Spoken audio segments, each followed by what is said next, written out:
Good evening, and welcome to The Lens, Women, Art, and Revolution.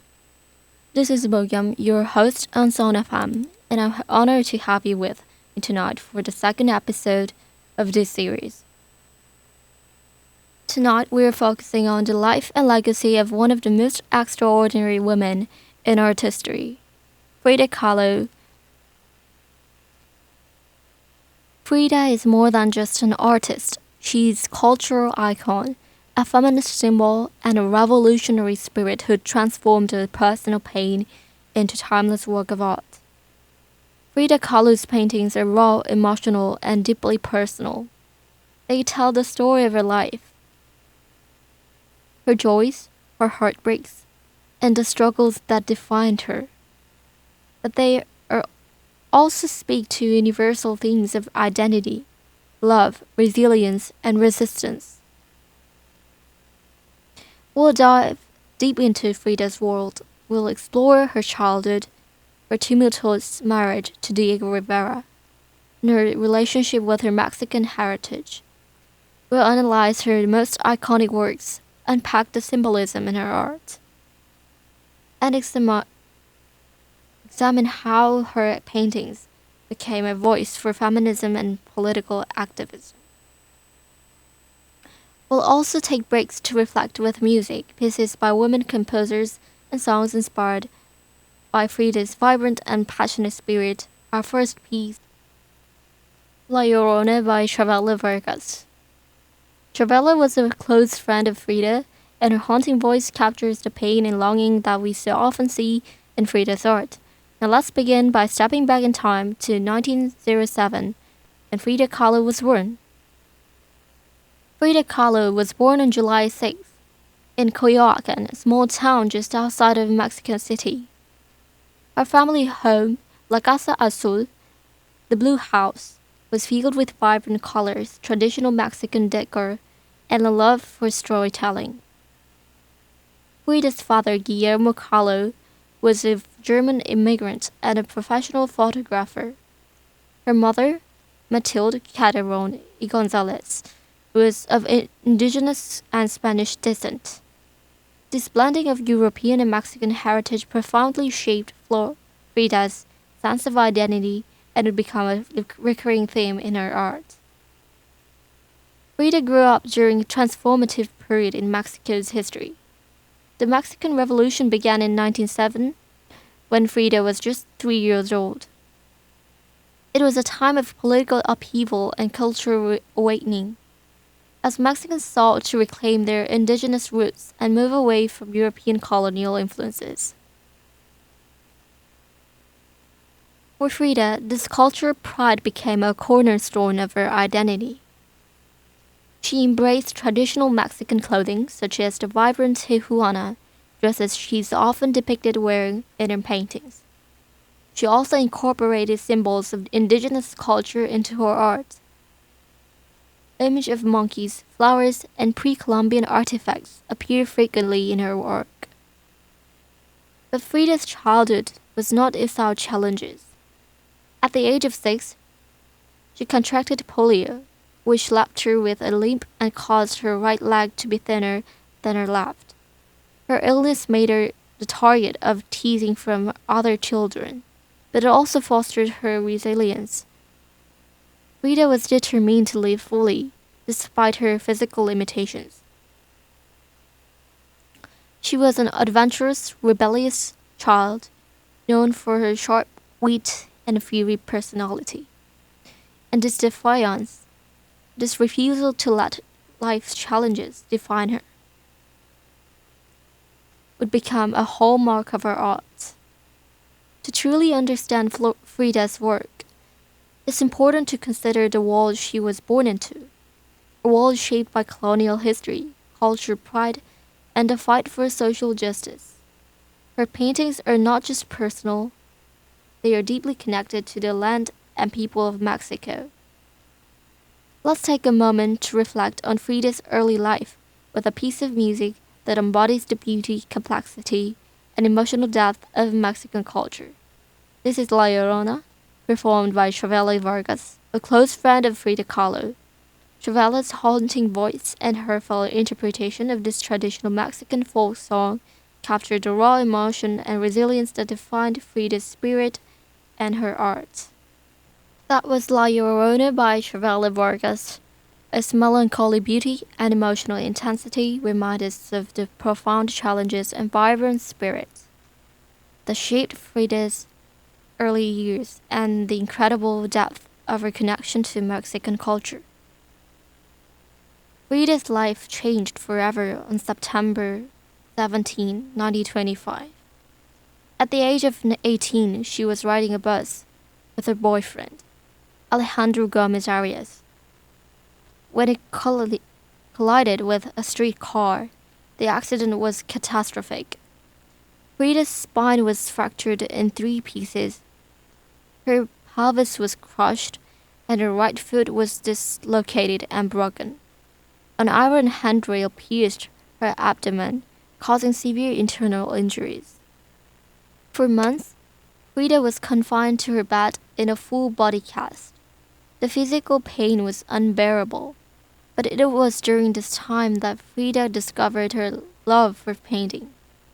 Her mother brought her a special easel that allowed her to paint while lying down, and her father gave her his paints and brushes.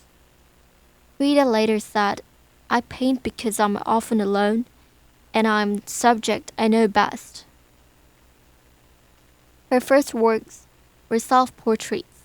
In these early paintings, we see the beginnings of Frida's unique style. Her intense gaze, her bold use of color, and her ability to convey deep emotion through her art. One of her earliest self-portraits, Self-Portrait in a Velvet Dress, shows a young Frida, elegant and poised. Her expression is serious, almost melancholic, and the rich crimson of her gown contrasts sharply with the pale background.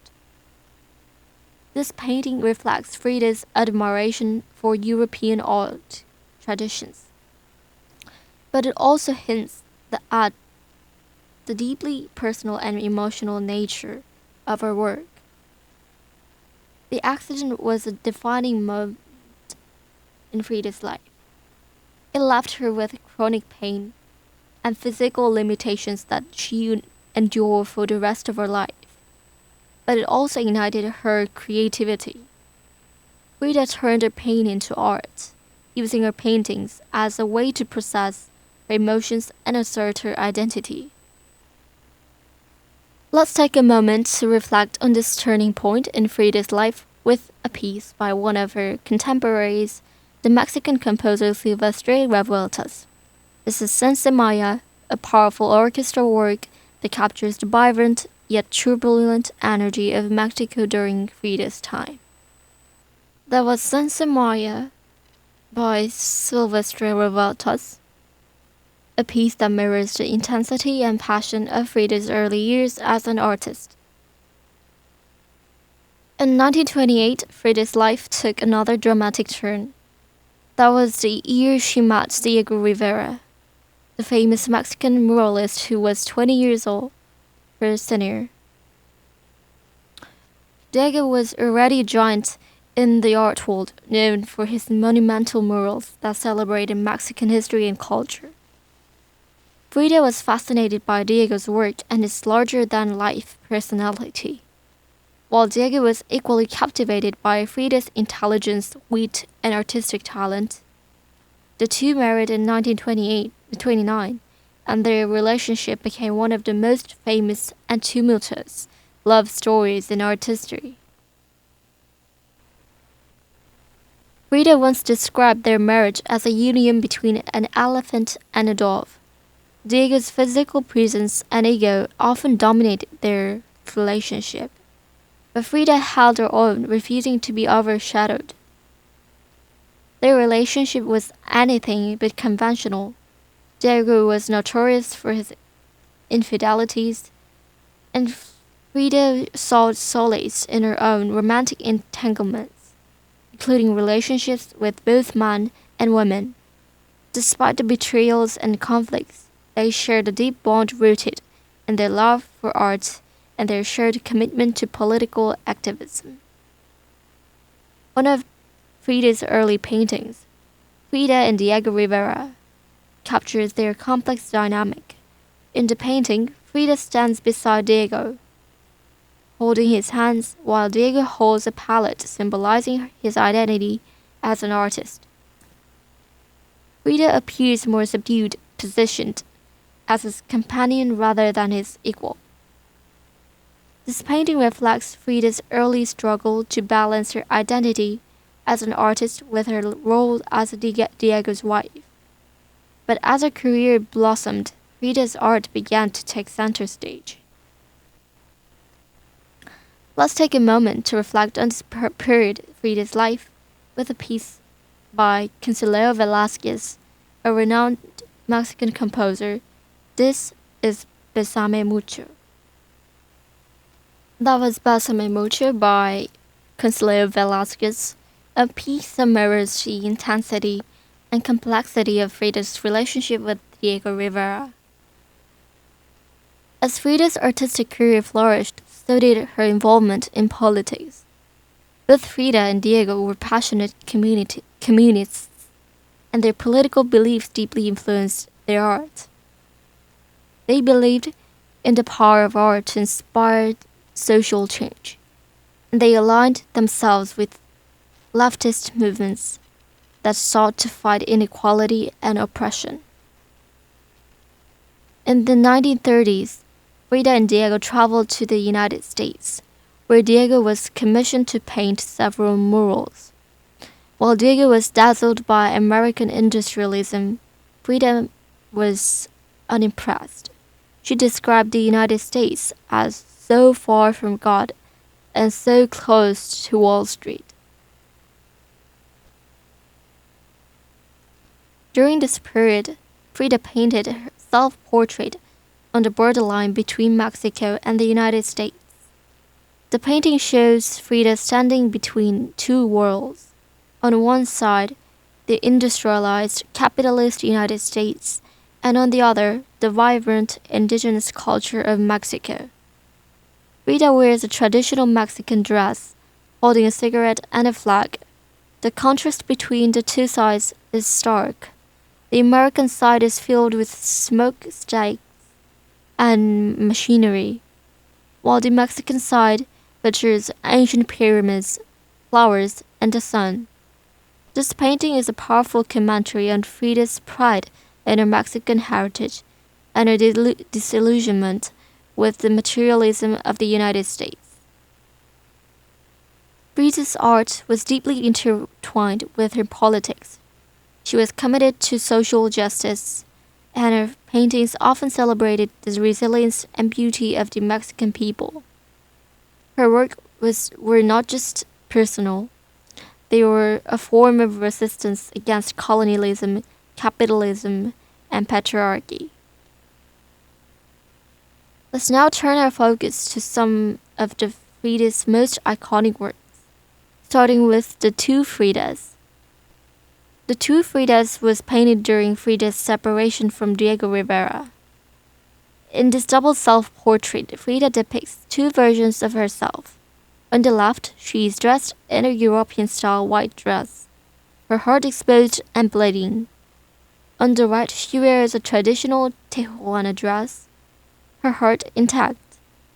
The two figures are connected by a vein, which drips blood onto the lap of the European Frida.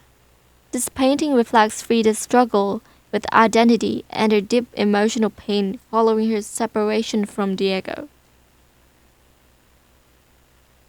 Frida's painting The Two Fridas captures the duality of her identity and her heartbreak during her separation from Diego Rivera. It's a deeply emotional piece that resonates with themselves of love, vulnerability, and longing. To reflect on these emotions, I like to share a piece that embodies the romanticism and tenderness of Mexican culture.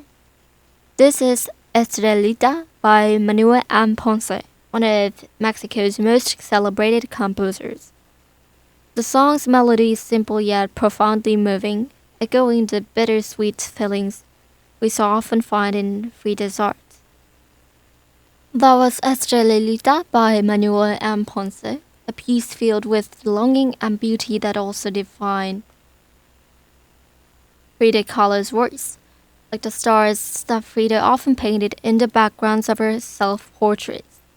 This piece reminds us of the quiet moments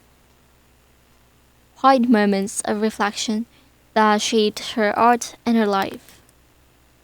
Another masterpiece, The Broken Column, reveals the physical pain that defined much of Frida's life. In this painting, Frida's body is split open, revealing a broken column in piece of her spine. Tears streak her face, yet her expression is calm and defiant. This work is a testament to Frida's ability to transform her suffering into art. It's raw, unflinching, and deeply moving. To reflect on these powerful works, let's listen to a piece by Maria Grava, the first successful female Mexican composer. This is Jurame, arranged for strings and piano. That was Jurame by Maria Grava, a piece filled with emotion and elegance, much like Frida's art. Frida Kahlo's legacy is undeniable. Her paintings remain some of the most recognizable in the world, celebrated not only for their beauty, but also for their emotional depth and cultural significance. But to truly understand the impact of Frida's art, it's worth comparing her work to that of other artists, those who came before her, those who were her contemporaries, and those who followed in her footsteps. Let's explore how Frida Kahlo's unique artistic voice stands apart, even as it resonates within broader movements in art history. One of the most common labels attached to Frida Kahlo's work is surrealism. And indeed, her dreamlike compositions, symbolic imagery, and explorations of the subconscious often draw comparisons to artists like Salvador Dali or René Magritte. But Frida herself famously rejected the label. She once said, "I never paint dreams or nightmares. I paint my own reality." A better comparison, perhaps, can be made with Hieronymus Bosch, the Dutch painter of the Northern Renaissance. Bosch's most famous work, The Garden of Earthly Delight, is a fantastical triptych filled with bizarre creatures, symbolic objects, and allegorical narratives. Like Frida, Bosch used surreal symbolic imagery to comment on human experiences. But where Bosch's surrealism often pointed outward to moral, religious, or societal concerns, Frida's symbolism is deeply personal. For example, in her painting What the Water Gave Me, Frida fills the bathtub with a dreamlike collection of an object. A volcano erupting from her body, flowers floating on the face, and a dead woman submerged below. Each symbol reflects her inner thoughts and emotional pain. While Bosch painted the world's collective fears, desires, and sins, Frida painted her own psyche, making her work a mirror of her soul rather than a universal allegory. Another fascinating comparison can be made between Frida Kahlo and Georgia O'Keeffe, the great American painter known for her larger-scale depictions of flowers, mounds, and landscapes. Both Frida and O'Keeffe drew inspirations from nature and used their art to explore themes of femininity, identity, and body. Take, for instance, O'Keeffe's iconic flower paintings. Many critics have interpreted these works as abstractions of the female form, filled with sensual curves and vibrant colors. Similarly, Frida's painting often placed the body, especially the female body, at the center of the narrative. But while O'Keeffe's flowers are abstracted and universal, Frida's use of the body is intensely specific. Consider her painting The Broken Column, in which she depicts her own body split open, revealing a cracked column in place of her spine. Frida uses the body as a direct expression of her personal experience with pain, both physical and emotional. O'Keeffe's flowers evoke the idea of femininity, while Frida's self-portraits confront the lived reality of being a woman, one who endures love, loss, and the fragility of the human condition. Frida Kahlo's art is often compared to that of her husband, Diego Rivera. While both artists shared a deep connection to Mexican culture and politics, their approaches to art could not have been more different. Diego was a moralist, known for his grand, sweeping depictions of history and revolution. His works, such as The History of Mexico, are monumental in scale, featuring dozens of figures and complex narratives about the Mexican Revolution and the country's indigenous heritage. Frida, on the other hand, worked on a much smaller scale. Her canvases, often just a few feet across, draw the viewer into an intimate world where Diego told the collective story of a nation. Frida told her own story. For example, in My Grandparents, My Parents and I, Frida uses a small canvas to map out her ancestry, blending personal history with cultural identity. In contrast, Diego's murals are public works, designed to inspire and educate the masses. While Diego's art captures the grandeur of history, Frida's art captures the quiet, painful truths of individual experience. Both are powerful in their own way, but Frida's work offers something deeply personal and immediate that Diego's grand murals cannot. Another striking comparison can be made between Frida Kahlo's and Vincent van Gogh. Both artists are celebrated for their ability to channel their emotional and physical pain into the art, creating works that resonate with raw honesty. Van Gogh's self-portrait with bandaged ear and Frida's The Broken Column are particularly comparable. In both works, the artists use self-portrait to confront their suffering head-on.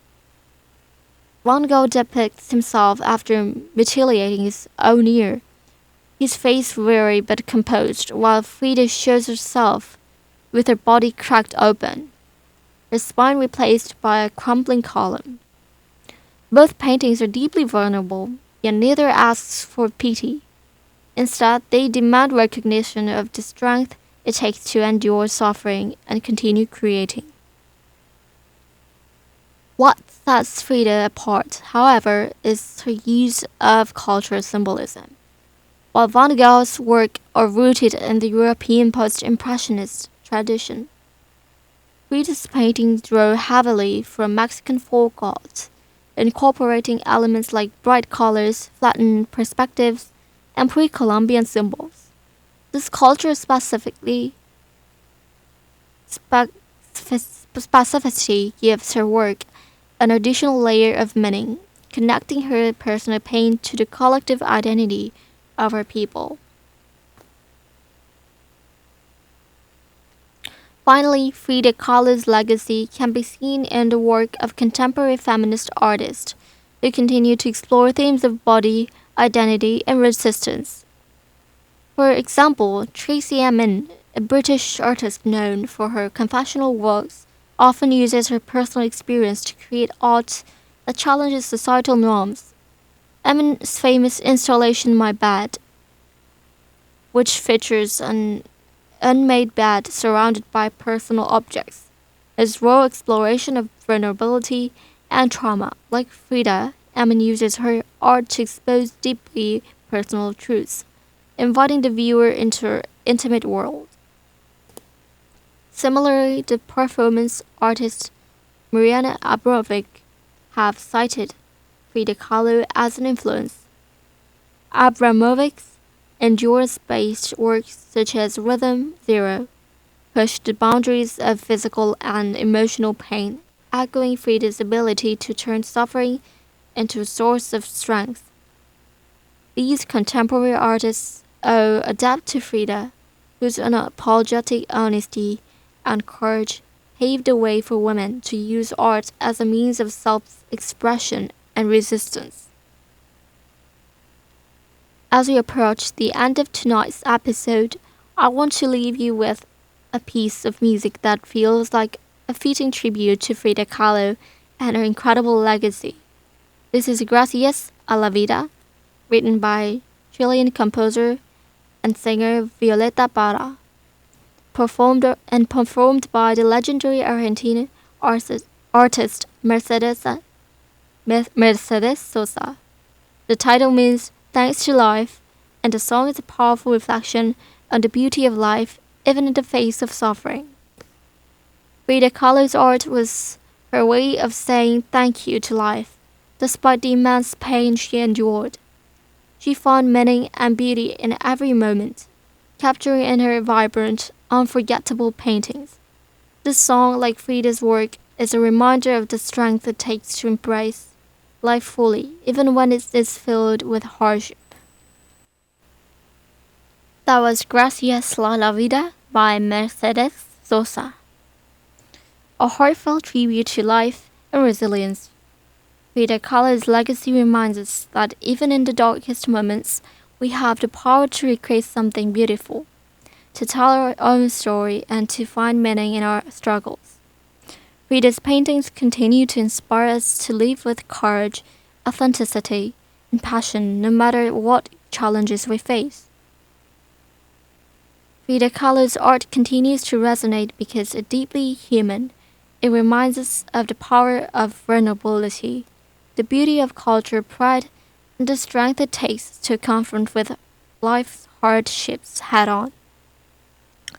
Her work stands as a bridge between the personal and the universal, connecting her own struggles to the collective experiences of women, artists, and marginalized communities around the world. By comparing her work to that of the other artists from Hieronymus Bosch to Marina Abramovic, we can see just how unique and revolutionary her voice truly was. Frida Kahlo remains not just an artist of our time, but an artist for all time. Thank you for joining me tonight on The Lens Women, Art and Revolution. I hope Frida's story has inspired you to see art and life from a new perspective. Next week, we will turn our focus to another revolutionary artist, Camille Claudel, a sculptor whose genius and passion left an indelible mark on the art world. Until next time, this is Bogyam signing off from SoneFM. Stay strong, stay curious, and keep looking through the lens. Thank you, and see you next Saturday in Life with The Lens. The show will end with our signal song composed by Bogyam.